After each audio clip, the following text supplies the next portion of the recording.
La journée mondiale en hommage aux victimes du terrorisme instaurée par les Nations Unies a pour but de rendre hommage aux personnes qui ont souffert des actes terroristes à travers le monde. Cette journée célébrée chaque année vise à sensibiliser les populations et les gouvernements sur l'importance d'une coopération internationale pour lutter efficacement contre cette menace globale. Le terrorisme, avec ses conséquences dévastatrices, touche non seulement des vies humaines causant des décès et des blessures graves, mais entraîne également des traumatismes psychologiques profonds et durables pour les survivants et les familles des victimes. Ces répercussions s'étendent bien au-delà des attaques elles-mêmes, affectant les communautés et les nations entières. Le Tchad, en particulier, a joué un rôle central dans la lutte contre le terrorisme, notamment dans la région du Sahel. En raison de sa position géographique stratégique et de la compétence de ses forces armées, le pays est régulièrement sollicité par ses voisins et par les puissances occidentales pour contrer les groupes terroristes qui sévissent dans cette région.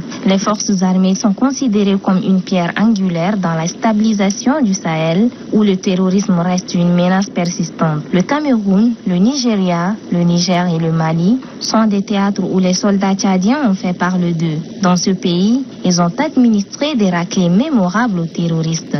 Sur tous les fronts où sont allées les forces armées tchadiennes, les terroristes ont pris la clé des champs laissant derrière eux pertes en matériel et vies humaines. L'armée tchadienne est la seule sur les continents qui a la réputation d'avoir terrorisé les terroristes. Cette journée rappelle donc la nécessité de continuer à combattre cette menace, mais elle met aussi en lumière la résilience des personnes et des sociétés qui refusent de céder face à la terreur. Elle est également un symbole de l'espoir d'un avenir où la sécurité, la paix et la liberté peuvent cohabiter, malgré les défis imposés par le terrorisme.